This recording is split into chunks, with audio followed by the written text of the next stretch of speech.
चलिए स्टार्ट करते हैं। हम लोग स्टार्ट करने जा रहे हैं इलेक्ट्रिक चार्ज एंड फील्ड का लेक्चर नंबर 9, है ना। तो लास्ट क्लास में हम लोग ने क्या पढ़ लिया था, इलेक्ट्रिक फील्ड पूरा कंप्लीट कर लिया था। इलेक्ट्रिक फील्ड क्या होता है वो भी सीख लिया था, उसके डेरिवेशंस कर लिए थे हम लोग अलग अलग तरीके के, जैसे रिंग स्ट्रक्चर के लिए हमने सीख लिया था, ठीक है। अगर रिंग से हम अगर कोई एक पोर्शन कट करते हैं, आर्क जब बनेगा तो सेंटर पे कितना इलेक्ट्रिक फील्ड लगाएगा वो भी सीख लिया, और साथ में न्यूमेरिकल लगा लिए। इलेक्ट्रिक फील्ड के ऊपर हमने न्यूमेरिकल भी लगा लिए। आज हम लोग क्या पढ़ने जा रहे हैं, हम लोग पढ़ने जा रहे हैं इलेक्ट्रिक फ्लक्स। क्या पढ़ेंगे?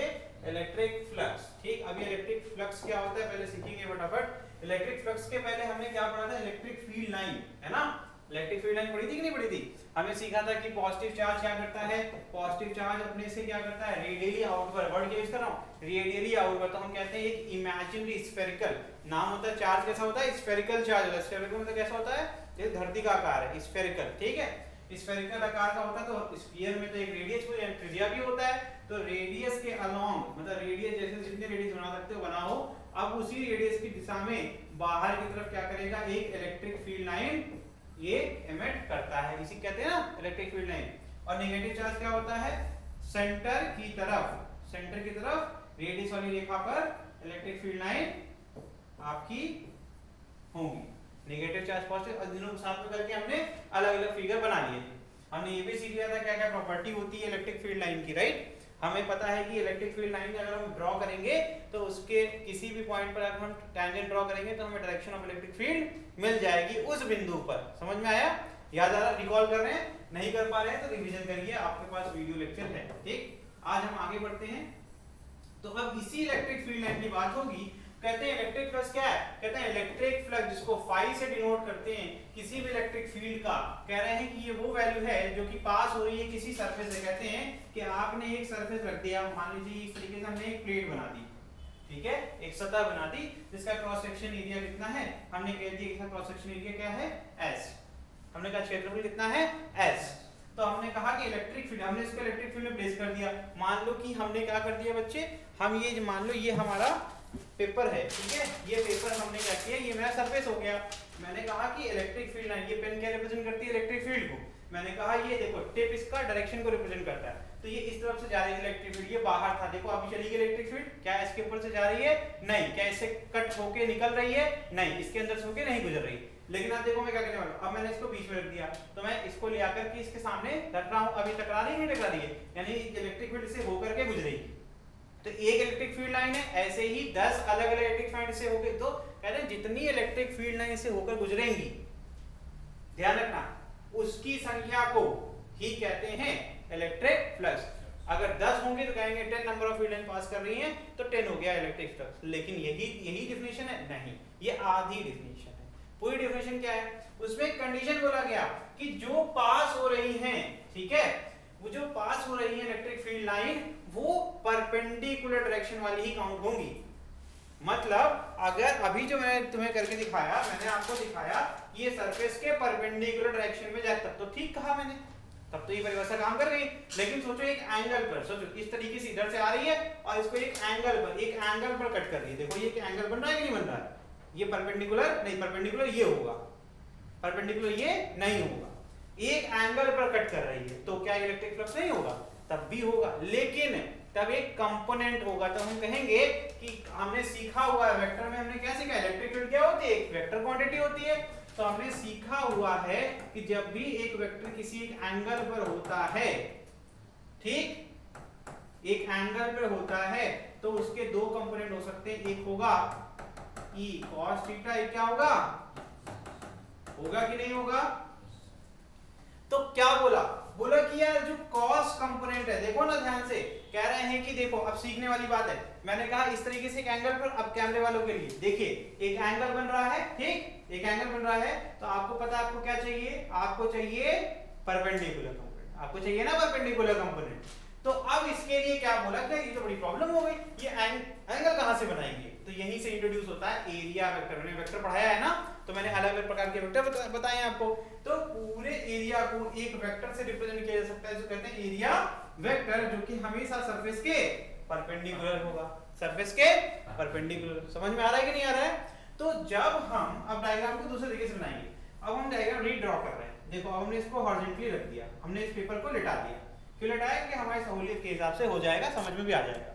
ठीक है, अब हमने इस पेपर को ऐसे रख दिया, मैंने कहा इलेक्ट्रिक फील्ड ऊपर से या नीचे से कर लेंगे अपन, है ना, तभी तो काम बन जाएगा ना। अरे भाई ये ऐसे था, मैंने इसको ऐसे कर दिया, कोई दिक्कत नहीं, काम तो तब भी उतना ही करेगा। तो मैंने कहा ये हो गया, इसका एरिया वेक्टर क्या होगा, आप कहेंगे सर ये ऊपर की तरफ होगा कि नहीं होगा।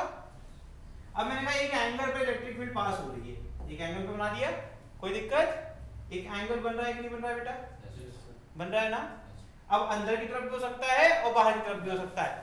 अब यहां से मजेदार गेम हुआ, क्योंकि मैंने वेक्टर पढ़ाया हुआ है, मैं आपसे उम्मीद नहीं करता हूं कि आपको 12th में कुछ आता है, मैं मानता हूं कि बेसिक पढ़ के आ रहे हैं और आपको सिर्फ वेक्टर सिखाया है। तो मैंने क्या क्या सिखाया हुआ है, मैंने सिखाया हुआ है जब एक दूसरे के अपोजिट हो तो निगेटिव हो जाएगा कि नहीं हो जाएगा, क्योंकि 180 डिग्री बनेगा, साथ में होंगे 0 डिग्री बनेगा, दो ही एंगल बनता है कि नहीं बनता है। तो मैं कहता हूं कि अगर यहाँ एक एंगल थीटा है डायरेक्शन नीचे की तरफ, तो मैं यही सिखाने वाला हूं कि नेगेटिव फ्लक्स भी होता है और पॉजिटिव फ्लक्स भी होता है। समझ में आ रहा है कि नहीं आ रहा है। तो नेगेटिव और पॉजिटिव का भी कंसेप्ट अभी सीख लो, आगे चल के काम आएगा, ठीक है। तो मैंने कहा कि अगर आपको खुश करना होगा, अगर तुम्हें खुश करना होगा तो मैं आसान आसान पढ़ाऊंगा। कैसे, मैं क्या करूंगा, मैं डायग्राम बनाते हैं बड़े चालाकी से, मैं कहूंगा ये एरो ऐसे ना बनाओ, ये एरो आप इस तरीके से बना लो, इससे मेरे लिए दुनिया सब कुछ आसान हो जाएगी, कठिन नहीं लगेगा तुमको। कैसे, मैं कहूंगा इसका रिजल्व करो कंपोनेंट, आप कहेंगे सर आपने सिखाया है कि दो अगर लाइन है, अगर एंगल बीच में थीटा है, अगर आप एंगल को बंद करोगे तो कॉस बनेगा और एंगल को खोलोगे तो साइन बनेगा, ये तो सिखाया था ना मैंने। अब ये एस वेक्टर तो कहीं जा नहीं सकता, तो कौन घूमेगा, ये ई घूमेगा, है ना। तो देखो अभी सिखा देते हैं, देखो कितना आसान लगेगा तुमको। तो आसान पढ़ के कुछ नहीं होता। तो इसका देखो एंगल को बंद करेंगे तो क्या बनेगा, तो हमारे एस वेक्टर की दिशा में एक और वेक्टर लग जाएगा जो कि होगा ई कॉस, गलत किया क्या मैंने, नहीं सही है। फिर दूसरा क्या हो जाएगा, दूसरा आ जाएगा सर सतह के साथ चलने वाला एक वेक्टर बनेगा जो कि हो जाएगा ई साइन, क्या हो रहा है, ई साइन थीटा, ठीक है, ठीक। तो क्या ई साइन थीटा मेरे किस काम का है, ई साइन थीटा मेरे किसी काम का इसलिए नहीं है, डेफिनेशन पढ़िए सर, आपने बोला number of field line passing through the surface perpendicularly, क्या बोला, नंबर ऑफ फील्ड लाइन जो वही गिनी जाएंगी जो कि परपेंडिकुलर होंगी। क्या ये परपेंडिकुलर है इलेक्ट्रिक फील्ड, तो ये वाले किसी काम की है क्या। इसका मतलब है कि अब मैं इसको दोबारा से परिभाषा बोलने जा रहा हूं, सुनना ध्यान से एकदम। दूसरी परिभाषा मैं कहूंगा number of field line passing through the cross section area parallel to the area vector, मैंने क्या बोला, parallel to the area vector और anti parallel to the area vector. Anti parallel में क्या हो जाएगा, नेगेटिव फ्लक्स, है ना, एंटी पैरेलल नेगेटिव हो जाएगा। लेकिन अगर साथ में चल रहे हैं तो मतलब फ्लक्स होने की दो ही कंडीशन है, या तो एरिया वेक्टर के पैरेलल हो जाओ या तो, है ना, इससे ज्यादा कुछ होगा क्या, नहीं, समझ में। लेकिन अब इसी में एक और बात सुन लो, इसमें गलतियां भी होती है, बहुत चीजें होती है। इसमें किसी भी सरफेस के दो साइड होते हैं, देखो किसी भी सरफेस के दो साइड होते हैं, सीखते जाना ध्यान से।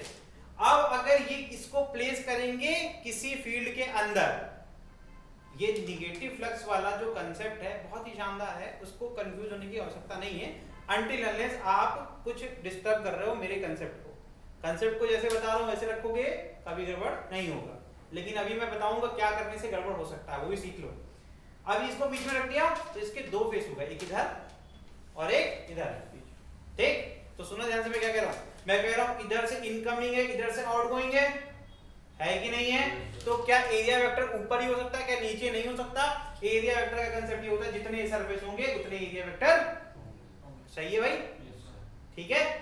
तो मैं कह दूंगा मेरा ये राइट साइड, मेरा ये राइट साइड, तो राइट साइड का जो सरफेस है उसके लिए नेगेटिव फ्लक्स, क्यों, क्योंकि इनकमिंग है, क्योंकि इनकमिंग है। लेकिन मेरे लेफ्ट साइड वाला जो सरफेस है उसके लिए आउटगोइंग है, पॉजिटिव। समझ में आया, किताबों में कई जगह लिखा हुआ है इनकमिंग फ्लक्स नेगेटिव होता है, क्यों पता नहीं। अब समझ में आया, समझ में आ गया कि नहीं आ गया। इधर से अपन आ रहे थे, एरिया वेक्टर इधर भाग रहा, हम इधर आ रहे, नेगेटिव इधर से निकला, इधर एरिया वेक्टर भी सेम, फील्ड भी सेम, पॉजिटिव। समझ में आ गया कि नहीं आ गया, कंसेप्ट क्लियर हुआ कि नहीं हुआ। अच्छा वेरी गुड। तो मतलब अगर एंगल किसी एंगल पे भी आएगा तो अब क्लियर हो गया कि इधर वाले के लिए भैया जो कंपोनेंट बनेगा वो अपोजिट बन जाएगा, तो नेगेटिव वाला बनेगा, इधर वाले के लिए पॉजिटिव। समझ में आ गया कि नहीं आ गया। तो क्या आपने को ये दोबारा करना है, नहीं, समझ में आ रहा है कि नहीं आ रहा है। तो इसका मतलब हो गया कि अब ये क्लियर हो गया कि भैया अगर किसी एंगल पे आए चाहे परपेंडिकुलर आए, परपेंडिकुलर आ गए तो हम सब खुश रहेंगे, लेकिन अगर एक एंगल पे आएगा तब भी फ्लक्स होगा, लेकिन सिर्फ एक इलेक्ट्रिक फील्ड के कंपोनेंट से, क्योंकि इलेक्ट्रिक फील्ड दो हिस्सों में बढ़ जाएगी और एक हिस्सा हमारे काम का होगा, एक हिस्सा हमारे काम का नहीं। समझ में आया कि नहीं आएगा? लेकिन फ्लक्स जीरो नहीं बोलेंगे हम लोग कभी भी, ठीक है? तो इसको देखो, अब यहाँ क्या लिखा हुआ है, यहाँ फॉर्मूला लिखा हुआ है, देखिए कह रहे हैं कि इलेक्ट्रिक फ्लक्स किसी भी सरफेस से, जो कि सरफेस कितना है S, ठीक, एरिया वेक्टर लिखा हुआ है, is defined by the equation, कह रहे हैं इसका एक फॉर्मूला होता है, क्या होता है? कहते हैं phi is equal to close integral, है ना, E dot E vector dot S vector. अब क्योंकि फ्लक्स एक स्केलर क्वांटिटी है, क्योंकि अभी समझाया था मैंने, डायरेक्शन पे डिपेंडेंट नहीं है, वो तो नंबर ऑफ लाइंस है ना, 10 लाइन पास हो रही है, 15 हो रही है, 16 हो रही है, तो एक संख्या है और कभी भी कोई वैल्यू, मैग्नीट्यूड कभी भी वेक्टर क्वांटिटी नहीं होता। लेकिन जो दो लोग इन्वॉल्व हो रहे हैं वो तो वेक्टर हैं, इलेक्ट्रिक फील्ड भी एक वेक्टर क्वांटिटी और एरिया वेक्टर भी एक वेक्टर क्वांटिटी। तो इसका सॉल्यूशन क्या होगा? सॉल्यूशन बहुत सिंपल है, दोनों का हम लोगों ने सीखा हुआ, देखो पूरा वेक्टर लग रहा है, इसीलिए मैं बार-बार नोटिस कर रहा हूँ, हाईलाइट कर रहा हूँ कि देखो कितना काम आएगा वेक्टर, वेक्टर चैप्टर रिवीजन करना इसलिए इंपॉर्टेंट है क्योंकि पूरा वेक्टर लग रहा है। यहाँ पर वेक्टर को मल्टीप्लाई करने के दो नियम होते हैं, एक होता है स्केलर प्रोडक्ट यानी कि डॉट प्रोडक्ट, एक क्या होता है? वेक्टर प्रोडक्ट, है ना, इसको क्रॉस प्रोडक्ट भी कहते हैं।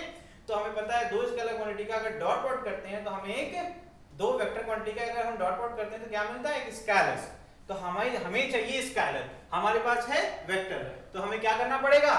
डॉट प्रोडक्ट करना पड़ेगा, ठीक। तो हमें अच्छे से पता है A vector dot B vector, formula रटा होना चाहिए ए बी कॉस थीटा, जहां पर थीटा क्या होता था? Angle between A and B, A और बी के बीच का कोण। अब ए बी को रिप्लेस किससे करेंगे बच्चे? यहाँ पर ई से और एस से, दिख गया कि नहीं दिख गया? तो फाई इज इक्वल टू क्या हो जाएगा? ई डॉट एस, और एंगल बीच में कितना है? थीटा, तो लिख सकता हूं phi is equal to E S cos theta. Clear हो गया कि नहीं हो गया? वेरी गुड, बस इतना हो गया तो तुम्हें सब कुछ आता है, समझ में आ गया कि नहीं आ गया? यही करना है, ठीक है। अब यहाँ पर आगे कुछ लिखा गया, अभी दोबारा इसको और अच्छे से इलैबोरेट करने वाला हूँ, परेशान मत हो। कह रहे हैं अगर कोई ओपन सरफेस है, जैसे कि ये ओपन सरफेस है, ठीक है, कि कहीं से बंद है क्या? कहीं से छुपा हुआ है? नहीं ना, ओपन सरफेस है, तो क्या कौन सा फॉर्मूला यूज करेंगे हम फ्लक्स निकालने के लिए? Phi is equal to integral of d phi का क्या मतलब होगा कृष्णकांत? डी लग जाए किसी का, अगर क्या सिखाया था मैंने, डी लग जाए तो मतलब कोई छोटी सी वैल्यू होगी पूरी वैल्यू की, है ना। तो इसका मतलब है कि अगर हमने मान लिया कि हमने पूरे सरफेस से छोटा सा सरफेस ले लिया, जिसको मैंने क्या कह दिया? डीएस। क्या कह दिया बच्चे? मैंने डी लगा दिया, इसका मतलब क्या है? टोटल सरफेस का छोटा सा हिस्सा, उस पर जो फ्लक्स होगा वो छोटा सा होगा, है ना। तो इसका जो एरिया वेक्टर बनेगा वो भी डीएस वेक्टर बनेगा ना बॉस। तो अपन डी फाई निकालना आता है अपने को, क्या हो जाएगा? कुछ नहीं करना है सर, ई डॉट डीएस कर दो, यही तो सिखाओगे तुम हमें, कह दो छोटे वाले का निकाल लो, फिर क्या कर दोगे? इंटीग्रेट कर दोगे। तो अपन इसको रीराइट कर सकते हैं एज ई डॉट डीएस, और इसको डी फाई करके इंटीग्रेशन लगा करके फाई कर दें तो आपको फॉर्मूला दिखने लगेगा कैसे यूज किया जाता है। तो E डॉट ds लिखेंगे तो इसको डी फाई करके इस पे इंटीग्रेशन लगा देंगे, और किसी भी क्वांटिटी का, देखो इंटीग्रेशन क्या होता है? जोड़ना। इंटीग्रेशन का मतलब क्या होता है? जोड़ना। डी फाई को जोड़ते जाओगे, कब तक जोड़ोगे? जब तक फाई ना मिल जाए। तो आपको ये भी पता है, ये भी ट्रिक सिखाई थी मैंने, इंटीग्रेशन ऑफ dx होगा तो इंटीग्रेशन डेरिवेटिव को कैंसिल कर देता है और बचता क्या है? सिर्फ क्वांटिटी। इसका मतलब मैं लिख सकता हूं phi is equal to integration of d phi is equal to, अब इस वाले फॉर्मूले को छुपा कर ये देख सकते हो और इस वाले ये देख सकते हो, दिख जाएगा। दिख रहा है कि नहीं दिख रहा है? क्लियर है कि नहीं है? ओके, तो ऐसे करते हैं इसको, मैं अभी न्यूमेरिकल्स करवाऊंगा तो सब कुछ क्लियर हो जाएगा, ठीक है। इंपॉर्टेंट ये है कि ये सारी बातें जो बताई हैं वो याद रखना। आगे क्या कह रहा है? The flux linked with any surface is proportional to the number of, यही बात है, ठीक है, number of field line crossing any area at right angle. ये भी बहुत इंपॉर्टेंट, क्लियर है ना? ठीक है, वेरी गुड। अब आप क्लियर हो गया, ठीक। फ्लक्स का फिर एप्लीकेशन कह रहे हैं ओपन के लिए तो ये यूज करो, ओपन के लिए कौन सा फॉर्मूला? E डॉट ds, उसके ऊपर इंटीग्रेशन, ठीक। लेकिन जब क्लोज सरफेस आ जाए, क्लोज क्या होता है अब सीखना पड़ेगा। फिर क्लोज सरफेस बताओ, देखो कोई भी अगर स्फीयर है, अभी 2D है बच्चे, ठीक है, तो उसको सर्कल लिख रहा है, सर्कल ना मानो आप मानो कि एक कैनवस की बॉल है, उसके सेंटर में हमने कोई चार्ज प्लेस कर दिया, ठीक। अब इसकी वजह से क्या होगा? इलेक्ट्रिक फील्ड बाहर की तरफ निकलेगी और ये बाहर क्या है, एक सरफेस एरिया है, तो उस सरफेस एरिया से जो निकलेगी इलेक्ट्रिक फील्ड लाइन, उससे तो फ्लक्स क्रिएट होगा।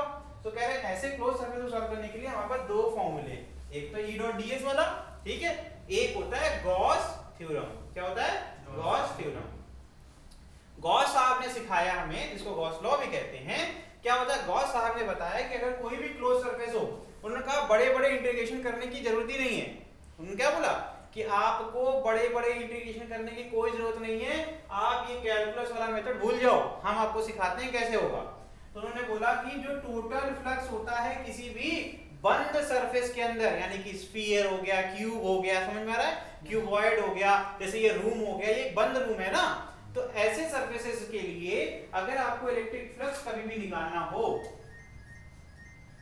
ठीक है, तो क्या करेंगे, उन्होंने कहा कि आप बस इतना ढूंढ लो कि उस बंद सरफेस के अंदर कितना चार्ज है। क्या बोला? कितना चार्ज है ये पता कर लो। तो जैसे कि मैंने यहां बनाया डायग्राम, स्फीयर के अंदर कितना चार्ज है, क्लोज स्फीयर के अंदर कितना चार्ज है, क्यू। तो टोटल चार्ज ना, टोटल चार्ज लिखो और उसको डिवाइड कर दो किससे, एप्सिलॉन नॉट से, आपको क्या मिल जाएगा, फ्लक्स। और असली बात तो ये है कि इस फॉर्मूले का इस्तेमाल, गॉस के थ्योरम का इस्तेमाल फ्लक्स निकालने की बजाय इलेक्ट्रिक फील्ड निकालने के लिए यूज होता है। मतलब गॉस साहब ने फ्लक्स के लिए बनाया, लेकिन इसका असली इस्तेमाल बड़ी बड़ी कैलकुलेशन खत्म करने के लिए, जितने थ्योरम हमने पढ़े थे अभी, उनको वापस से गॉस थ्योरम से, जिसको कहेंगे एप्लीकेशन ऑफ गॉस थ्योरम की मदद से हम क्या कर लेंगे, इलेक्ट्रिक फील्ड निकालेंगे। कैसे करेंगे वो आसान है यार, यहीं लिख देंगे E डॉट ds, फाई के आगे क्या लिख देंगे, E डॉट ds, इंटीग्रेशन लगा देंगे, हमें सरफेस पता रहेगा, हमें ये भी पता रहेगा, हमें सिर्फ क्या करना है, क्रॉस मल्टीप्लाई करना है, इलेक्ट्रिक फील्ड निकालेंगे। तो एक इन्होंने बहुत ही रिवोल्यूशनरी एक तरीका दे दिया, एक कॉम्प्लिकेटेड इलेक्ट्रिक फील्ड सॉल्व करने के तरीके को सिंपलीफाई कर दिया। समझ में आया? Gauss law is very important, ठीक है, जो कि बहुत चीजें आसान कर देता है। यहां तक समझ में आया? नोट्स बन गई, आगे बढ़ जाएं? यस चलो, वेरी गुड। यहाँ कुछ प्रॉपर्टीज और कुछ आपको एप्लीकेशन दिखाएंगे, जिससे आपको जो पॉजिटिव और निगेटिव जो मैंने बताया है, जो मैंने पॉजिटिव और निगेटिव बताया, देखना अभी यहाँ पे लिखित आपको मिलेगा, ठीक है, एक साथ पढ़ें। चलो, कह रहे हैं S क्या है, हमेशा क्या होगा, क्या लिखा है, ये नॉर्मल लिखा हो। नॉर्मल मतलब क्या होता है बच्चे, perpendicular to the surface and point outward, हमेशा सतह के बाहरी तरफ होगा। जैसे कि ये है तो इसके बाहर की तरफ, राइट। तो नीचे के लिए करेंगे तो नीचे के लिए ये, समझ में आ गया कि नहीं आ गया, आउटवर्ड्स। इलेक्ट्रिक फ्लक्स एक स्केलर क्वांटिटी होती है, क्या मैंने बता दिया, इसकी यूनिट क्या होगी, वोल्ट मीटर। कैसे, नहीं बच रहा, देखो यार, ऐसे देखो, ठीक है, इसका क्या जाएगा, E डॉट ds, ये क्या है, सरफेस एरिया मीटर स्क्वायर, ये क्या है, वोल्ट पर मीटर इनटू मीटर स्क्वायर, बचा क्या, वोल्ट। कभी भी यूनिट याद नहीं करनी पड़ेगी अगर मुझसे पढ़ रहे हो तो, कभी नहीं, जिंदगी में कभी नहीं, बस क्या पढ़ना है, अच्छे से पढ़ोगे, फॉर्मूले याद रहेंगे, यूनिट आपके सामने खुद ही चल के आएगी। समझ में आया कि नहीं आया? ठीक। अब नहीं समझ में आ रहा बच्चे, कोई दिक्कत तो बताना। The value of phi corresponding to a closed surface, मैंने क्या बोला कि फाई की वैल्यू किसी क्लोज सरफेस पे डिपेंड नहीं करती डिस्ट्रीब्यूशन ऑफ चार्ज। ये समझ नहीं आ सकता, हो सकता ना आया, देखो मैं दिखाता हूँ। एक मैंने क्या बना दिया, क्यूब बना दिया, कुछ भी क्यूबॉइड समझ लो, कुछ भी समझ लो, ठीक है। मैंने कहा एक चार्ज यहाँ Q1 बैठा है अंदर, यहाँ पर Q2 बैठा है, यहाँ Q3 बैठा है। ये क्या रिप्रेजेंट कर रहा है, डिस्ट्रीब्यूशन का मतलब किस तरीके से डिस्ट्रीब्यूट किया तुमने चार्ज। मैंने कोई लोकेशन डिसाइड नहीं की, मैंने बस कहा ये तीन चार्जर कहीं भी हो सकते हैं, या हो सकता है एक ही जगह पर बैठे हों, इट डजंट मैटर, ठीक है। मैंने कहा बस टोटल चार्ज से मतलब होता है हमें, ठीक। तो टोटल चार्ज होगा Q1 plus Q2 plus Q3 divide by epsilon not, कहेंगे इतना ही फ्लक्स है, इतना ही फ्लक्स है, टोटल फ्लक्स, ठीक। अब कोई कहेगा नहीं, हमको ये बताओ किसी एक सरफेस से कितना जा रहा है, तो कितने सरफेस है, आप कहोगे कितने कहोगे, 6, मैं कहूँ 6 से डिवाइड कर लो, क्या करोगे, 6 से डिवाइड कर लो। समझ में आया? फ्लक्स बड़ा शानदार चीज है, ढंग से पढ़ोगे तो सब चीज दिखने लगेगी। समझ में आ रहा है? नहीं दिखेगी अभी दिखा देंगे, ठीक। आगे क्या लिखो, charge and the distance between them inside the close surface. इससे फर्क नहीं पड़ता कि किस तरीके से चार्ज को अरेंज किया है, बस क्लोज सरफेस के अंदर होना चाहिए, इससे मतलब है हमको। दूसरा कि कितनी दूरी उनके बीच में, इससे भी फर्क नहीं पड़ता, ठीक है। समझ में आ गया? the value of phi is 0 in the following circumstances। कह रहे हैं कि टोटल फ्लक्स 0 हो जाएगा। मैं बताता हूं ऐसे ही, अगर टोटल चार्ज अंदर 0 प्लस 2 कूलम माइनस 2 कूलम 0 तो फ्लक्स 0, टोटल चार्ज 0 हो गया, है ना? समझ में आया? If a dipole is enclosed bye A close surface, क्योंकि प्लस q और माइनस q 0 हो गया कि नहीं हो गया, तो ये क्या हो जाएगा? और मैनी डाइपोल। डाइपोल के बारे में बताया था ना बच्चे, एक प्लस q को एक माइनस q को एक फिक्स्ड डिस्टेंस पर प्लेस कर दो, है ना? तो टोटल चार्ज करोगे, अगर इसको अगर हम एक बॉक्स के अंदर रख दें तो टोटल चार्ज क्या आएगा? 0। तो जितने भी आपके डाइपोल होते हैं उन पे टोटल चार्ज कितना होता है? 0। तो उनके से इलेक्ट्रिक फ्लक्स होगा क्या? नहीं।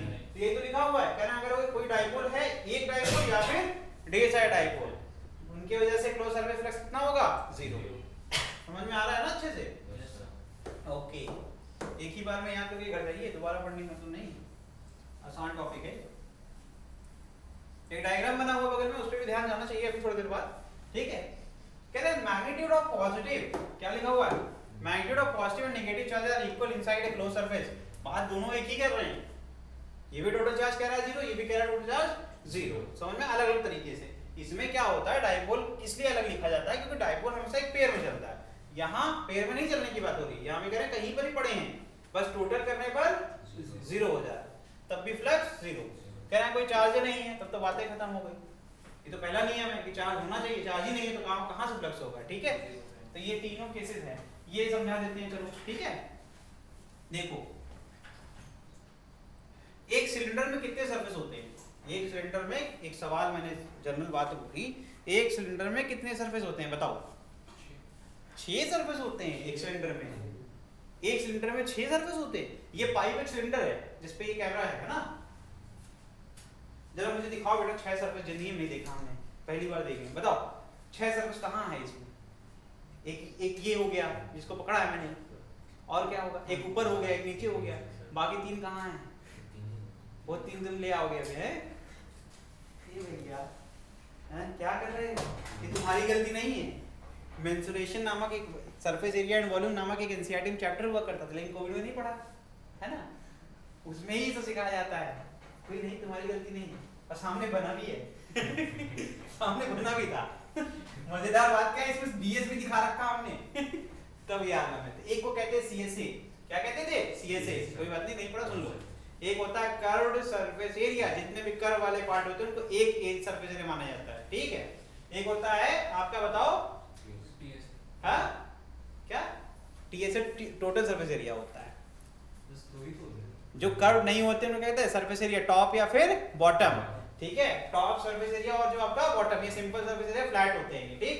कर्व वाला पार्ट के लिए स्पेशली सीएसए कहते हैं। और टीएसए क्या होता है? टोटल सरफेस एरिया, जिसमें आपका टॉप और बॉटम प्लस सीएसए होगा। समझ में आया? टॉप को ऊपर से देखेंगे एक सर्कल दिखेगा, नीचे को देखेंगे एक सर्कल दिखेगा, पाई आर स्क्वायर, और ये सीएसए का बताओ जरा, सीएसए बताओ, सीएसए कैसे निकालेंगे? चलो आज तुम लोगों को सिखाते हैं कि मेंसुरेशन ना पढ़ने से क्या क्या होता है। कोई नहीं होता है, अभी आपको सिलेंडर भी दिखाएंगे और आप सीएसए भी निकाल लोगे, ठीक है? ठीक, ये हो गया, दिख रहा है आपको? एक रिंग दिख रही होगी, एक वैकेंट रिंग दिख रही होगी, है ना? अगर देखा जाए सीएसए का पार्ट, सीएसए मतलब तभी काउंट करेंगे जो भी उस सरफेस का जुड़ा हुआ एक हिस्सा होगा। बीच वाला जो एरिया पाई आर स्क्वायर, इससे कोई मतलब नहीं है सीएसए को, और इधर से भी कोई मतलब नहीं है सीएसए को। तो सीएसए निकालेंगे कैसे? कभी भी किसी भी आप अगर कोई भी शीट है, इसको सर्कल बना दे, सिलेंडर बना दे, उसको खोलोगे तो क्या मिलेगा? रेक्टेंगल। रेक्टेंगल मिला कि नहीं मिला? मिला ना बच्चे? आप देखो इस रेक्टेंगल का जो सर्कल बना था, इसमें याद रखना सारा पोर्शन यूज करना है, बनाइए, ठीक? अब मुझे बताओ पेरीमीटर ऑफ सर्कल क्या होता है? पेरीमीटर ऑफ सर्कल, पेरीमीटर क्या होता है? जो ये आउटर रिंग बनती है उसी को तो पेरीमीटर कहते हैं। और वो आउटर रिंग किस पे लाई करती है? इस सीएसए पे लाई करती है। इसकी वैल्यू कितनी है? 2 पाई आर। 2 पाई आर क्या होती है? 2 पाई आर। अरे भाई ट्वेल्थ में 2 पाई आर कहते हैं मेरे भाई लोग, perimeter of circle 2 pi r होता है, गलती नहीं है, ठीक है? अब 2 पाई आर सुनो ध्यान से, अब अभी देखते जाना, इस पूरे जो सर्कुलर दिख रहा है तुमको हिस्सा, इसकी लेंथ कितनी हो गई? 2 पाई आर। अब मैं बोल दूं, एक रेक्टेंगल में तुम्हें एक साइड दिख गई 2 पाई आर, है ना? यही तो दिख रहा है, समझ में आ रहा है?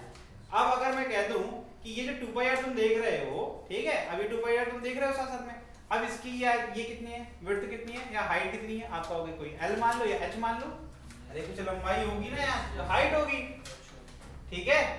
तो ये वाला जो है, ये वाला पार्ट इसे खोल दिया, एक साइड मिल गई 2 पाई आर की, इधर ही मिल गई 2 पाई आर की, और ये जो है ये एच है, तो क्या हो जाएगा यार, रेक्टेंगल का area length into breadth h into 2 pi r, 2 pi r h, 2 pi r h, यहाँ पर ये h हो गया और ये पूरा क्या हो गया, ये 2 पाई आर। तो जब भी आप CSA निकालोगे, CSA कितना आएगा, रटने वाले रट सकते हैं 2 पाई आर एच, समझने वाले रटेंगे ही नहीं कभी, क्योंकि ऐसे न्यूमेरिकल में भी हेल्प मिलेगी आपको न्यूमेरिकल में भी हेल्प मिलेगी, ये चीज समझ के चलिए। तो इसका मतलब क्योंकि लिमिट लगानी होगी तो ये पता होना चाहिए कितना सरफेस एरिया हो सकता है, 2 पाई आर एच हो सकता है, ठीक है। व्हाट इज दिस, ये कर्व, जब कर्व कर देते हैं इसी चीज को, तो आपको पता है जब कर्व कर दोगे तो सेंटर से जितनी भी लाइन निकलेगी सब सरफेस के परपेंडिकुलर निकलेगी, सेंटर से, ये सेंटर इसका होगा ना बीच में, ये हो गई एक्सिस।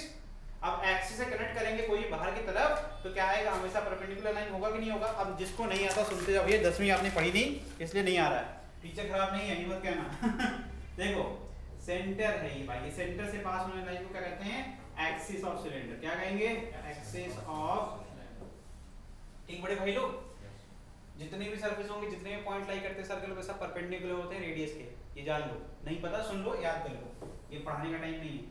किसी भी सर्कल पे, किसी भी सर्कुलर सरफेस पर अगर सेंटर से कनेक्ट करोगे तो जो रेडियस बनेगा वो लाइन हमेशा जो भी पॉइंट जिससे कनेक्ट कर रहे हो उससे परपेंडिकुलर होता है। इसको प्रूफ करने के लिए एक टैंजेंट ड्रॉ करोगे, ऑटोमेटिकली दिख जाएगा, टैंजेंट हमेशा रेडियस के परपेंडिकुलर होता है किसी भी सर्कल के लिए, गेटिंग। इसका मतलब यहाँ से जो एरिया वेक्टर बनाएंगे वो हमेशा परपेंडिकुलर रहेगा कि नहीं रहेगा, सरफेस के रहेगा ना। तो ये सारे जो डीएस बनेंगे छोटे छोटे, ये हमेशा क्या होंगे, परपेंडिकुलर होंगे कि नहीं होंगे, समझ में आ रहा है कि नहीं आ रहा है। अच्छा, इसका मतलब है जो कि फ्लक्स निकालने के लिए डीएस समझना बहुत ज्यादा जरूरी है, क्योंकि डीएस और ई के बीच के एंगल से तो पता चलेगा फ्लक्स जीरो है या नहीं है, ठीक। क्योंकि मैंने सिखाया था when dS vector is parallel to E vector, flux क्या होता है, मैक्स होता है ना। जब dS is perpendicular to E तो क्या हो जाएगा, फ्लक्स जीरो हो जाएगा। अभी तो सिखाया ना पीछे, एरिया वेक्टर के पैरेलल होगा जब इलेक्ट्रिक फील्ड, तब तो भाई आपको मिल रहा है इलेक्ट्रिक फ्लक्स। जब नहीं होगा, परपेंडिकुलर हो जाएगा, हम सरफेस के साथ साथ चला जाएगा, और हमें पता है कि सरफेस के परपेंडिकुलर जो लाइन निकलती है वही काउंट करते हैं, ये जीरो होगा कि नहीं होगा। In terms of area vector बात कर रहा हूं, आप सरफेस एरिया की बात मत कर लेना, क्योंकि सरफेस के तो परपेंडिकुलर वाला काम आता है, राइट। चलो ये और समझ में आ गया। अब इसमें बताओ कि कौन कौन सा, कहां कहां फ्लक्स जीरो होगा, कहां नहीं होगा। पहले सरफेस बताओ, यहां फ्लक्स जीरो होगा क्या, फ्लक्स जीरो होगा क्या, देखो आराम से बताओ, जो सिखाया है उसका इस्तेमाल करो, ठीक है, डरने की कोई बात नहीं, हम मिटा देते हैं, आराम से देखो, और हम भी तुम्हारे साथ देखेंगे, बताएंगे। इसका जो सरफेस एरिया है उसका एरिया वेक्टर इधर है, इलेक्ट्रिक फील्ड इधर है, तो जीरो तो नहीं होगा सर, लेकिन निगेटिव होगा। अभी तो सिखाया, एंगल कितना होना, देखो ना एरिया वेक्टर से एंगल 180, ये इन वाला केस हो गया, फाई इन हो गया।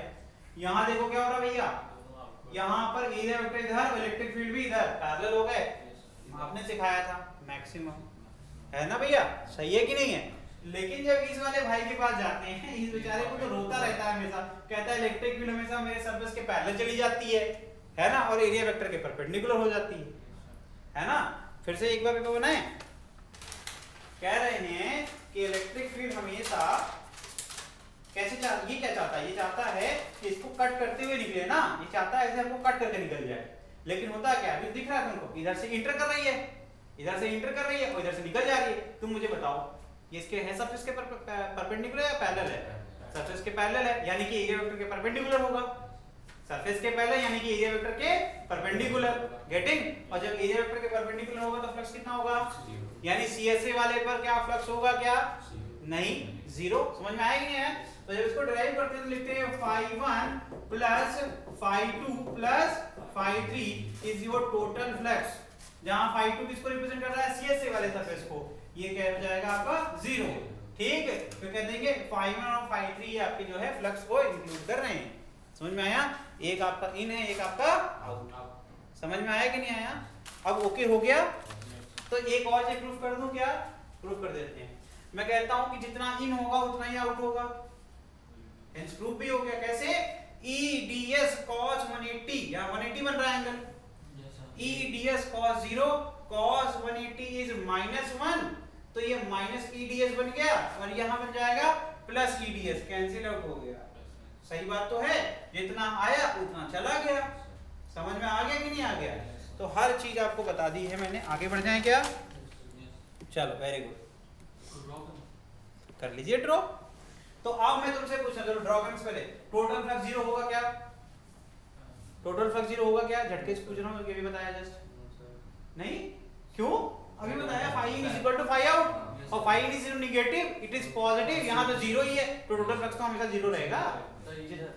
अरे बाबा phi 1 plus phi 2 plus phi 3 किया, phi 1 देखो 180 डिग्री बना रहा है और वो 0 डिग्री बना रहा है, तो क्या हो जाएगा? यहाँ पे माइनस में EDS आएगा, यहाँ प्लस EDS आएगा, उस बीच वाले में तो कुछ है ही नहीं, तो जब सम करेंगे तीनों का 0 नहीं आएगा।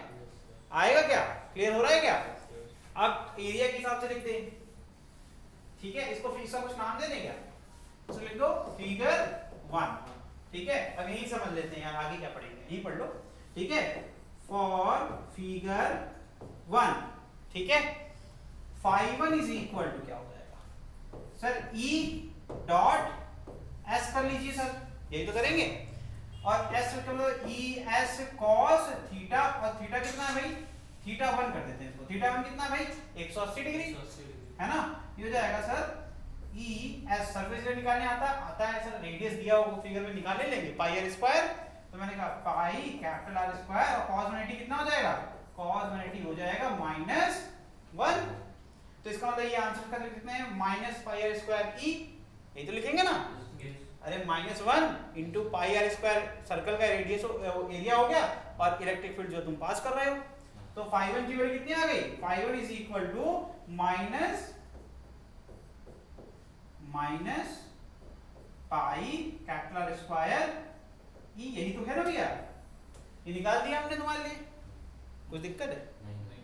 हाँ फिर ठीक। अब तुम बताओ phi 2 जो होगा, आज बंदा कहता है phi 2 इज 0, लेकिन मैं कहूंगा नहीं मुझे प्रूफ करके दिखाओ, तो क्या कहोगे? कोई बात नहीं, कर देंगे, कौन सी बड़ी बात है? कौन सी बड़ी बात है भाई, हमने सब पढ़ा हुआ है ना? तो क्या हो जाएगा? phi 2 के लिए देखो, phi 2 के लिए फिर से सर E डॉट S, है ना? फिर से लिखिए आप, तो फिर से लिखेंगे तो E, फिर हमको CS से पता है 2 पाई R इंटू H, जो इस सिलेंडर का हाइट है, ठीक है? तो 2 पाई, इसका रेडियस कैपिटल R है, ठीक है? RH, लेकिन थीटा कहाँ गया? अभी लिखना पड़ेगा ना, लिखेंगे cos 90, और जैसे cos 90 लिखेंगे ये पूरा हो जाएगा, इससे कोई मतलब नहीं क्या है? cos 90 क्या होता है? 0, तो ये phi 2 क्या हो गया तेरा? हो गया ना, कोई दिक्कत? अब बचा phi 3 भी निकाल ही लो, शुभ काम में देरी मत करो, है ना? फिर से अब मैं क्या डायरेक्ट लिख दूं? ES cos 0 लिख दूं क्या? क्योंकि देखो ना, दोनों एक दूसरे एक ही डायरेक्शन में, दोनों के बीच एंगल कितना हो जाएगा? 0, ठीक? तो ये हो जाएगा ES cos 0, cos 0 क्या होता है?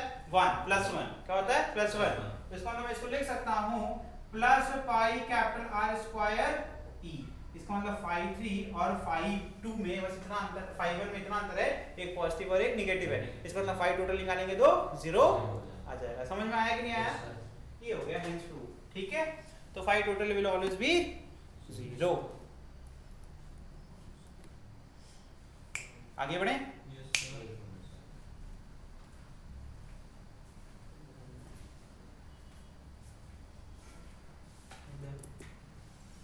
डन?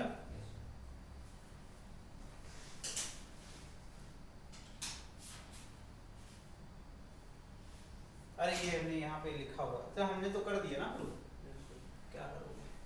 अब पढ़ते हैं हम लोग गॉस लॉ, ठीक है? It relates with the total flux, मैंने पहले बता दिया, फिर भी पढ़ लो, ठीक है? ये बता चुका हूं मैं ऑलरेडी, ठीक? It relates with the total flux of an electric field through a closed, ये बहुत इंपॉर्टेंट है, closed surface to the net charge enclose, enclose मतलब उसके अंदर कितना चार्ज है, by that surface, and according to it total flux linked with closed surfaces is 1 upon epsilon naught times the charge enclosed by the closed surface। ये क्या है? ये phi लिखा है, phi is equal to q upon epsilon naught। अभी पीछे पड़ गया है ना? हाँ ठीक है भाई। ये देखो, अब इसका स्फीयर जो हम बनाए थे उसी का एक दूसरा डायग्राम है क्या है, सेंटर पे चार्ज प्लस क्यू है, और देखो उससे r दूरी पर एक जो सरफेस है, अच्छा तुमको पता है एक और चीज सिखाते हैं, एक टर्म सुनोगे, गॉसियन सरफेस। ये एक इमेजिनरी सरफेस होता है, एक इमेजिनरी सरफेस होता है, ठीक है, और इसी सरफेस से बनता है इक्विपोटेंशियल सरफेस। यही लिखवा दे रहा हूं, आगे काम आएगा, लिख लो, इसी को इक्विपोटेंशियल सरफेस से कहते हैं, ठीक है। ये एक ऐसा सरफेस होता है, a surface where potential remains constant। नहीं सिखा दे रहा हूं, आगे काम आएगा, ठीक है। अब हम इस पे आते हैं गॉसियन सरफेस। तो अगर कोई चार्ज तुमको ऐसे हवा में दे दूं मैं, तो आपको ये पूरा राइट है कि आप इमेजिन कर सके कि इसके चारों तरफ क्या है, एक क्लोज्ड सरफेस। ये इमेजिनरी जो सरफेस आप बनाएंगे ये हमेशा क्लोज्ड होगा। आपका इच्छा है नहीं सर हमको क्यूब बनाना है, तो आप क्यूब बना लो, it doesn't matter to us, ठीक है। आपसे बस कह दूंगा मैं, अगर एक r दूरी पर एक पॉइंट रखा हुआ, बताओ उस पे फ्लक्स कितना है, तुम क्या करोगे, इमेजिनरी सरफेस मान लोगे और उसके अंदर चार्ज क्या हो जाएगा, q, आप कहते हैं q upon epsilon not. Answer सही है, समझ में आया नहीं? ये जो इमेजिनरी सरफेस होता है कहते हैं गॉसियन सरफेस, समझ में आया? ओके। अब जब पॉजिटिव चार्ज रहेगा तो ये हमेशा एक पॉजिटिव है। अच्छा ये भी देखो, एक बड़ी प्रॉब्लम सॉल्व हो गई कि ये फ्लक्स पॉजिटिव आएगा या नेगेटिव आएगा। जब प्लस क्यू रहेगा तो प्लस हो जाएगा, माइनस क्यू रहेगा तो माइनस। तो ये बताने की जरूरत नहीं, ठीक। आगे बढ़ जाए, लिख डालो, चलो आगे बढ़े। चलिए अब पढ़ते हैं जो मैंने बताया उसी के बारे में थोड़ा सा, गॉसियन सरफेस की कैरेक्टरिस्टिक, ठीक। चलो, flux through Gaussian surface is independent of its shape. मैंने बता दिया ना, इमेजिनरी कुछ भी मान लो, बस याद रखना कि मैंने बोला तुम चाहे स्फीयर लो चाहे तुम क्यूब लो, बस क्लोज सरफेस होना चाहिए, तो उसके शेप पे डिपेंड नहीं करता। Flux through Gaussian surface depends only on charge present inside it, और कुछ भी मैटर नहीं करता। Flux through Gaussian surface is independent of position. ये तो बता चुका हूं कि भैया पोजीशन से मतलब नहीं है कि उसे करीब रखा है या दूर रखा है, बस अंदर होना चाहिए, ठीक है। Electric field intensity at Gaussian surface is due to all charges present inside as well as outside. याद रखना इस पे, inside as well as outside. In a closed surface, electric field की बात कर रहे हैं। अब इसको फ्लक्स से मत रिलेट कर देना, ये लिखा है इलेक्ट्रिक फील्ड की बात कर रहे हैं। मतलब एक गॉसियन सरफेस तुमने ऐसे मान लिया, बाहर एक चार्ज Q1 है, अंदर एक चार्ज Q2 है, तो फ्लक्स पूछेंगे कहोगे Q2 अपॉन एप्सिलॉन नॉट, लेकिन इलेक्ट्रिक फील्ड पूछेंगे तो कहोगे Q2 Q2 एंड Q1, है ना। तो टोटल इलेक्ट्रिक, अगर हम तुमसे कहते टोटल इलेक्ट्रिक फील्ड बताओ तो कहोगे E1 प्लस E2, लेकिन तुमसे फ्लक्स कहेंगे तुम कहोगे Q2 अपॉन एप्सिलॉन नॉट। अरे भैया क्या कह रहा है ये, Q1 कहां से आ गया? ये सरफेस है हमारा, सरफेस के अंदर आएगा वो फ्लक्स में काम आता है। इलेक्ट्रिक फील्ड की बात करेंगे तो जितने भी आसपास लोग रहेंगे सबसे इफेक्ट होगा। समझ में आ रहा है कि नहीं आ रहा? यही है, ये लोग ऐसे झटके से पढ़ लेते हैं, सोचते हैं फ्लक्स चल रहा है, फ्लक्स नहीं चल रहा भैया, ठीक। गॉसियन सरफेस की बात हो रही। चलो आगे देखिए क्या है।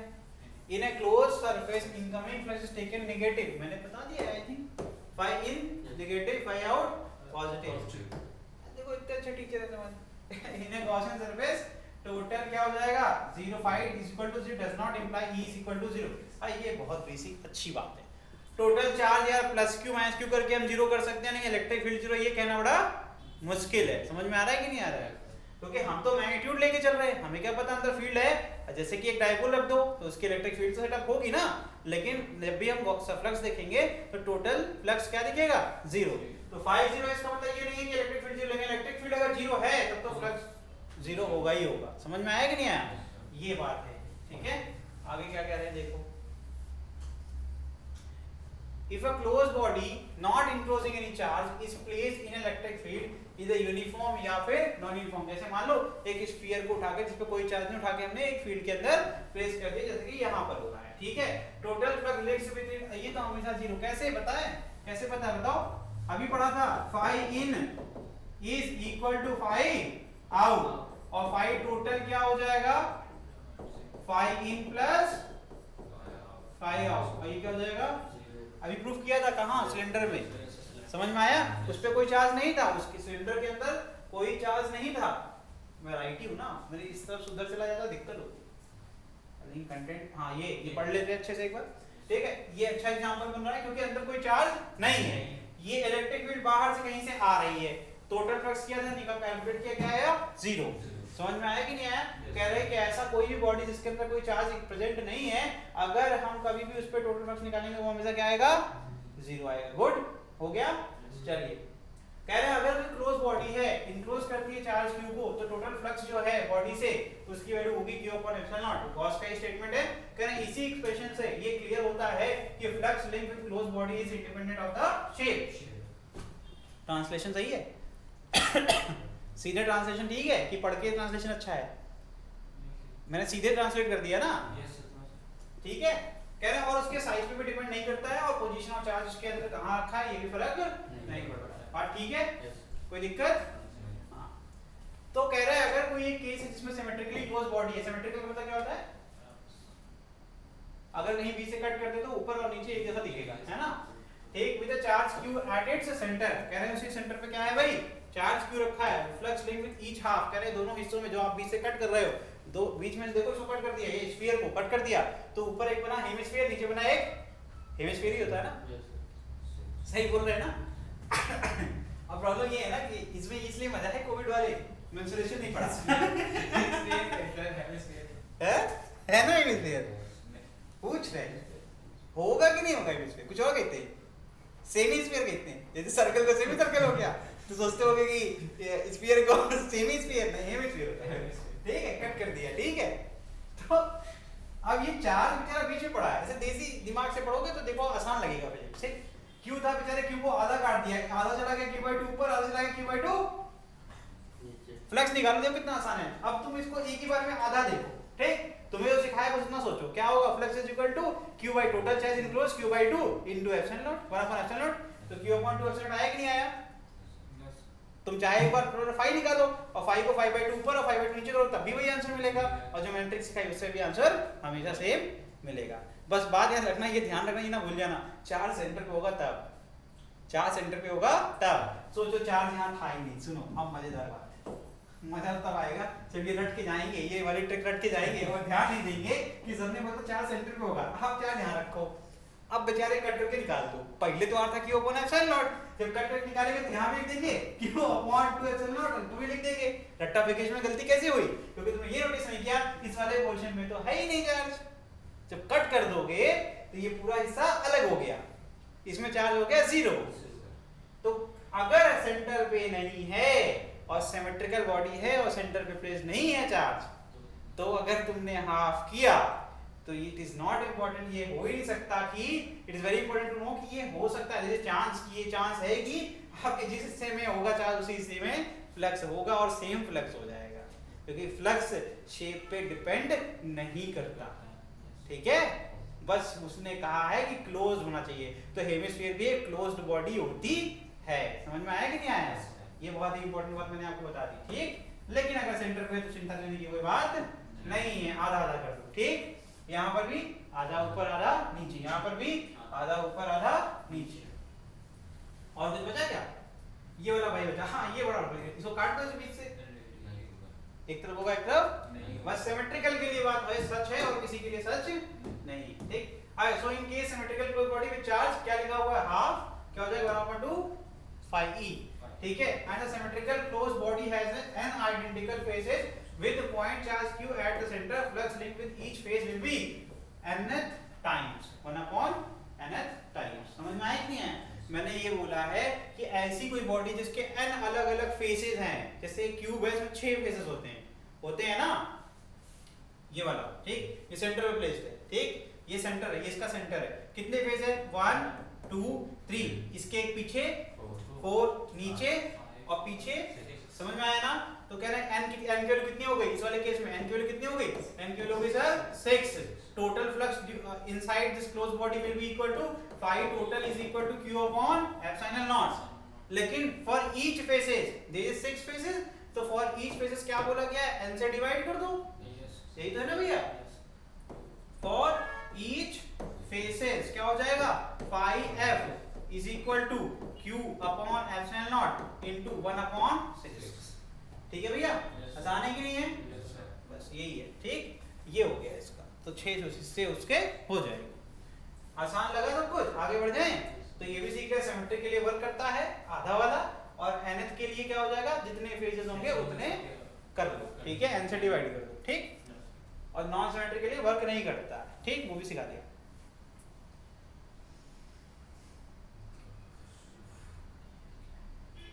Gauss law is very powerful tool for calculating electric field. यही जो मैंने बहुत पहले बता दिया, गॉस का थ्योरम इस्तेमाल होता है एक्चुअल में फ्लक्स निकालने के लिए नहीं, बल्कि हम लोग इलेक्ट्रिक फील्ड निकालने के लिए। तो यहाँ पर हम उसी का यूज करके दिखाएंगे कि कैसे हम इलेक्ट्रिक फील्ड कैलकुलेट कर लेंगे बाय यूजिंग गॉस थ्योरम।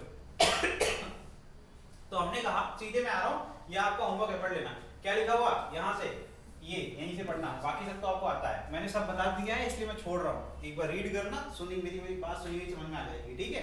क्या भैया कह रहे हैं, एक केस ले लिया जिसमें एक प्लेन शीट है।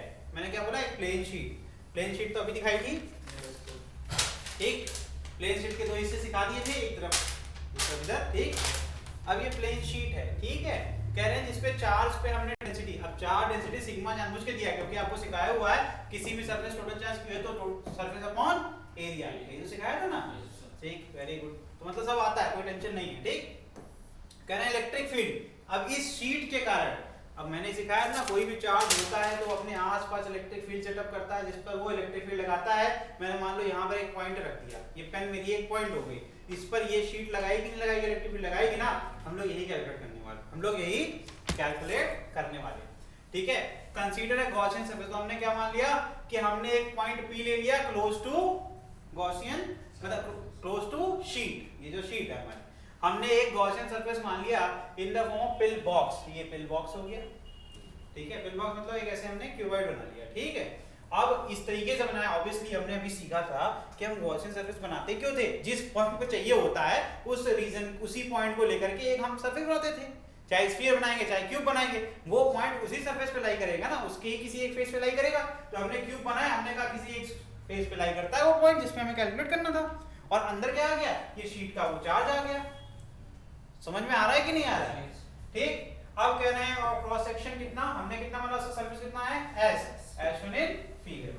समझ में आ रहा है कि नहीं आ रहा है? दो हो गए फिगर, एक शीट ऑफ चार्ज हो गया, एक आपका कंडक्टर हो गया, दो हमने बना लिए, ठीक। समझ में आ रहा है, इतना कोई दिक्कत नहीं है ना। एक इमेजिनरी सरफेस बना लेंगे या फिर एक पॉइंट P पर तक हम सिलेंडर बना देंगे, दोनों में से कोई ऑप्शन हमारे पास है।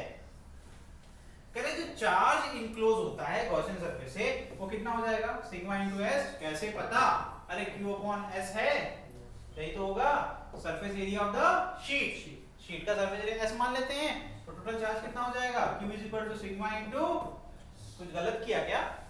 जब पूरी शीट को अंदर संभालोगे तो टोटल चार्ज आ गया कि नहीं आ गया? जब मैंने इमेजिनरी बनाया सरफेस तो मैंने पूरी शीट को अंदर कर दिया, अरे भाई ये ऐसे पकड़ के बैठे हो, इसके आगे इमेजिनरी हमने ऐसे बना दिया बॉक्स पूरा, उस बॉक्स के अंदर चला गया। अब इस पे जितना चार्ज होगा वो पूरा चार्ज आएगा कि नहीं आएगा? ये बात सही समझ में आ रही है कि नहीं आ रही है? ठीक। तो अब यहाँ पर फ्लक्स जो लिंक होगा विद द पिल बॉक्स वो क्या होगा, क्या लिखा है, ES प्लस 0 प्लस ES। अरे ये कैसे हो गया, ये तो सर उल्टा सीधा पढ़ा रहे हो, समझ में नहीं आ रहा, आप कह सकते हो, है ना, लेकिन बहुत आसान है। कैसे, देखो एक चीज मुझे बता बच्चे, क्या मैं इस पूरी शीट को एक पॉइंट चार्ज से दिखा दूं, कोई दिक्कत नहीं, दिक्कत ही दिक्कत। क्यों? क्योंकि सर जी आपने सिखाया था अगर पॉइंट चार्ज लोगे तो उसके आसपास वो हर डायरेक्शन में इलेक्ट्रिक फील्ड छोड़ने के लिए तत्पर हो जाएगा, लेकिन अगर एक सरफेस लोगे सर तो जो सरफेस के परपेंडिकुलर डायरेक्शन होगा, एक व्हाइट पेपर चाहिए, दो ऐसे दे दो, कोई कॉपी इसलिए तो चलाएंगे, टेंशन ना लो, ठीक। काहे तो टेंशन लेता है रे तू, हैं, जिंदगी टेंशन बीत जाएगी, हंसते रहो मुस्कुराते रहो, फिजिक्स तुम्हारे साथ। फिर दो पेन, देखो अभी आएगा समझ में बहुत बढ़िया से। ठंड लग रही, यही समझ नहीं आता, गर्मी है कि ठंडी है, बाहर जाओ तो गर्मी है, अंदर आओ तो ठंडी। अब तुम लोग बताओगे, हम नहीं बताएंगे, अब तुम बताओ कि जो पॉजिटिव चार्ज होता है, अब ये सर पन्ना फाड़ लिया, अब तुम हाँ कहोगे तो भी, यहाँ ना कहोगे तो भी फटना तो है बेचारे को। लो ये लो, अपनी पहले ले लो, एक अब मजा आएगा। देखो अब तुम्हें एक्चुअली दिखेगा कि कैसे हमने ये डिसाइड किया। ये जो ये लिखा है ना, ये रटने के लिए लिखा है, ईएस भी समझ में आएगा, जीरो भी समझ में आएगा और ईएस भी समझ में आएगा, ये भी समझ में आएगा। ठीक है, देखो एक भाई ये है, ठीक, एक भाई ये है, दो ही सरफेस है ना। जब भी चार्ज डिस्ट्रीब्यूट करेंगे तो जितने भी सरफेस होगा सब पे डिस्ट्रीब्यूट हो जाएगा, इधर भी हो जाएगा, इधर भी हो जाएगा। जब भी इलेक्ट्रिक फील्ड निकलेगी भैया वो परपेंडिकुलर टू सरफेस। अब मैं ऐसे लेके खड़ा था, अब इमेजिन को क्लासरूम एक बॉक्स हो गया। अब देखो बहुत अच्छे समझ में आएगा, एक दीवार पीछे एक दीवार, ठीक भैया, समझ में आ रहा है कि नहीं आ रहा है? एक दीवार इस तरफ एक दीवार इस तरफ, छत और जमीन। अब मेरी बात सुनना ध्यान से, सामने वाली दीवार और इस पीछे वाली दीवार को छोड़ करके इलेक्ट्रिक फील्ड किसी और के परपेंडिकुलर निकलेगी, चीरते हुए निकलेगी।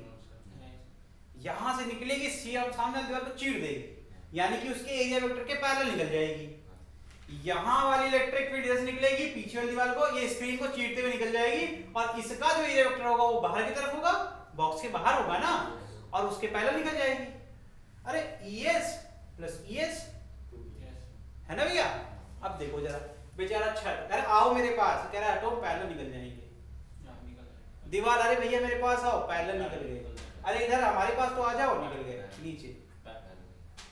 तो उनके एरिया वेक्टर को सोचो, परपेंडिकुलर परपेंडिकुलर परपेंडिकुलर, और सरफेस से भी सिखा दिया, एरिया वेक्टर से भी। समझ में आया? तो बाकी सबसे जीरो होगा या नहीं होगा? हाँ ठीक है भैया।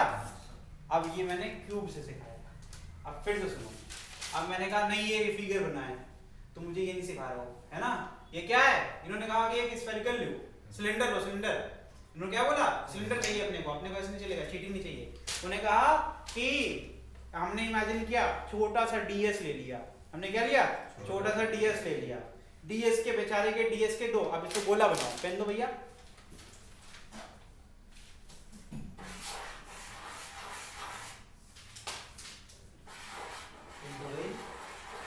नहीं खराब होती, टेंशन नहीं। देखो इस गोले में भी एक चार्ज आ रहा है, इस गोले में भी एक चार्ज आ रहा है, ठीक है। अब इमेजिन क्या करना है, इससे एक आपका सिलेंडर बाहर की तरफ निकल रहा है। अब सोचो, अब इसको हमको या तो गोला कट करना पड़ेगा या तो ऐसे कुचली बना दो। इतना समझदार तो हो तुम लोग, है ना, तो इतना तो इमेजिन कर सकते हो। अब देखो इस तरीके से प्लेस कर दिया, ठीक है। हमने उस इस शीट पर ऐसे रख दिया, समझो। अब यहाँ पर एक प्लस चार्ज बना लो बड़ा सा, ठीक, ये वाइस पे बैठा हुआ है, ठीक। इससे इलेक्ट्रिक फील्ड जो निकलेगी ये सामने वाले इससे पैरेलल निकल जाएगी, और इसके पीछे जब निकलेगी तो इधर से निकल जाएगी। जो CSA बना उस पे जीरो आएगी कि नहीं आएगी? आएगी। मैंने तुम्हें 6 फेसेस के साथ दिखा दिया और 3 के साथ भी। यहाँ क्या लिखा है, is parallel to the curved surface area and perpendicular to the plane faces. दोनों से आ गया कि नहीं आ गया? एक वो जो यहाँ लिखा है, एक वो जो हमने सिखा दिया। मैंने तुम्हें बताया था कि इलेक्ट्रिक फ्लक्स शेप पे डिपेंडेंट नहीं होता, तो मैंने हेंस प्रूफ भी कर दिया कि तुम चाहे इस किताबी ज्ञान को पढ़ो या तो मेरे ज्ञान को पढ़ो, आंसर सेम आएगा। आएगा कि नहीं आएगा? 2ES आया कि नहीं आया? अगर मैं गलत होता तो 2ES नहीं आता, आता कि नहीं आता? कुछ और आ जाता आंसर। तो मैंने आपको जो भी लिखवाया कि इलेक्ट्रिक फ्लक्स शेप या फिर साइज पर डिपेंड नहीं करता गॉसियन सरफेस के, उसके लिए बस इंपॉर्टेंट ये है कि सरफेस कैसा होना चाहिए, क्लोज्ड होना चाहिए, है ना। क्लोज सरफेस पे प्रूफ हो गया, ठीक है, वेरी गुड। अच्छा जी, तो इसका मतलब है अपन ने ये भी सीख लिया कि जो फ्लक्स होगा वो 2ES होगा, वेरी गुड। चलो आगे बढ़ जाते हैं। इसका मतलब from Gauss law phi is equal to q upon epsilon naught और टोटल फ्लक्स क्या हो जाएगा 2ES is equal to 1 upon epsilon naught into sigma s, ठीक। तो इलेक्ट्रिक फील्ड क्या हो जाएगा सिग्मा अपॉन 2 epsilon naught। तो यहीं सीख लो ध्यान से, electric field due to uniformly charge sheet के कारण किसी पॉइंट p पर जो होता है उसका फॉर्मूला क्या होता है, सिग्मा अपॉन 2 एप्सिलॉन नॉट। समझ में आया कि नहीं आया? ये आप कैलकुलस में प्रूफ करोगे, ये आपको एप्लीकेशन ऑफ गॉस लॉ ने ऐसे ही बता दिया, ठीक है। मैंने क्या लिया, मैंने बस जो इमेजिनरी सरफेस बनाया उस पर पॉइंट P को लाई करवाया। समझ में आया कि नहीं आया? ये स्मार्टली समझ में आना चाहिए तुमको, कि ऐसा ना हो कि तुम कुछ भी सोच लो कि कहीं ऐसे ही बॉक्स बनाया था। बॉक्स बनाने का रीजन था, हमने क्या करते, जो पॉइंट पे निकालना था हमने शीट का देखा, पहली बार तो पहले ही बता देंगे शीट के सामने या पीछे पड़ेगा तभी तो निकाल सकते, निकालेंगे भी नहीं, है ना। उससे अपन ने ये समझ में आया कि नहीं?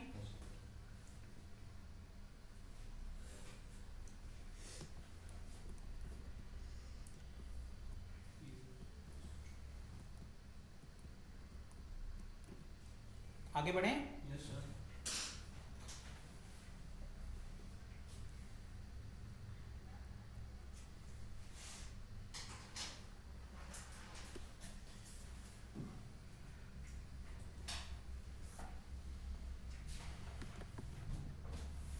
ठीक है, ये लास्ट है, इसके आगे हम लोग अगली क्लास में पढ़ेंगे, ये लेकिन पढ़ के जाएंगे। ठीक है, flux calculation using Gauss law जो टॉपिक है ये वाला, ये अगली क्लास का है। ठीक, चलो उसको ठीक कर दे थोड़ा।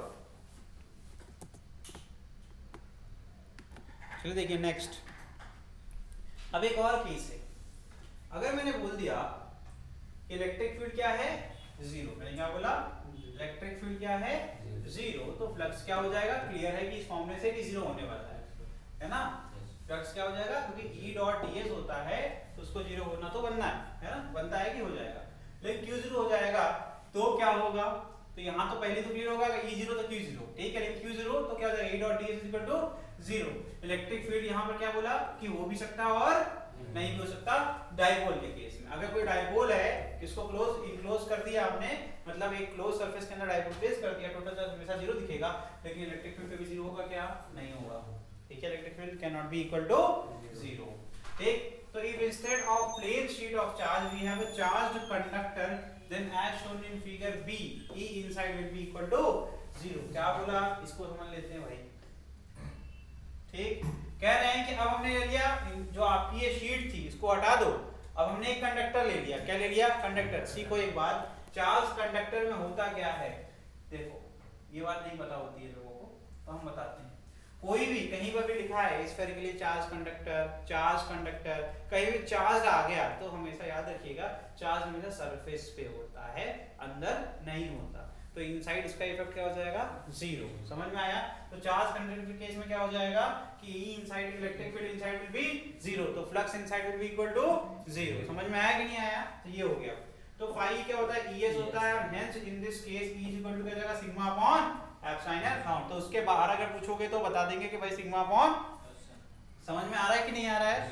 ठीक, तो this result can be verified from the fact that intensity at the surface of a charged spherical conductor of radius r is given by kq upon r square।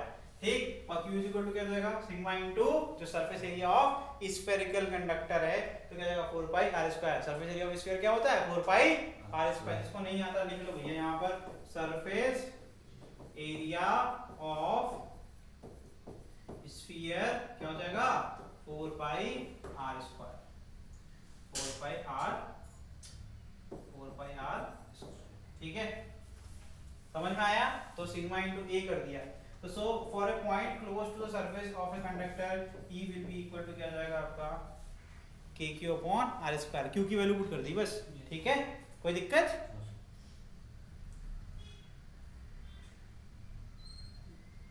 अरे यहाँ q आ गई, q नहीं है बच्चे, q नहीं है, q की तो वैल्यू पुट की है, ठीक है, q की वैल्यू पुट कर दी। ठीक, तो इसमें से क्या कट जाएगा, 4 पाई कट जाएगा, r स्क्वायर बचेगा क्या, सिग्मा अपॉन एप्सिलॉन। ठीक है, ये है। तो स्फेरिकल चार्ज कंडक्टर का केस फिर से बता देता हूं, क्योंकि चार्ज हमेशा सरफेस पे आ गया, इनसाइड कोई चार्ज है नहीं, इनक्लोज कोई चार्ज है नहीं, तो सिर्फ और सिर्फ क्या हो जाएगा, जो आपका कट सरफेस है उसकी वजह से फ्लक्स होगा। तो इसीलिए हमने क्या ले लिया, आपने कहा E और S, E मतलब E और S कट सरफेस एरिया। ठीक, तो और कहीं है भी नहीं। ठीक, इससे क्या हो जाएगा, ES कर देंगे तो क्या होता है, curve surface area of sphere is equal to 4 pi r square, क्योंकि पूरा सरफेस ही कर्व है तो उसको सरफेस एरिया भी बोल देते हैं। ठीक है, 4 पाई r स्क्वायर। तो सिंपल हमने phi is equal to ES use किया, तो E इज इक्वल टू क्या है, सिग्मा अपॉन एप्सिलॉन नॉट। इसको प्रूव भी कर दिया। ठीक, कोई दिक्कत। ठीक, डन, आगे बढ़ जाएं। तो अगला जो टॉपिक है ये हम लोग अगली क्लास में पढ़ेंगे, वो क्या है, अलग अलग शेप्स के लिए हम लोग फ्लक्स कैलकुलेशन देखेंगे कैसे होता है और उसकी वैल्यूज क्या होगी। ठीक है, तो ये हम यहाँ से नेक्स्ट क्लास में पढ़ेंगे। ठीक है, थैंक यू। आज के लिए इतना। कुछ पूछना है?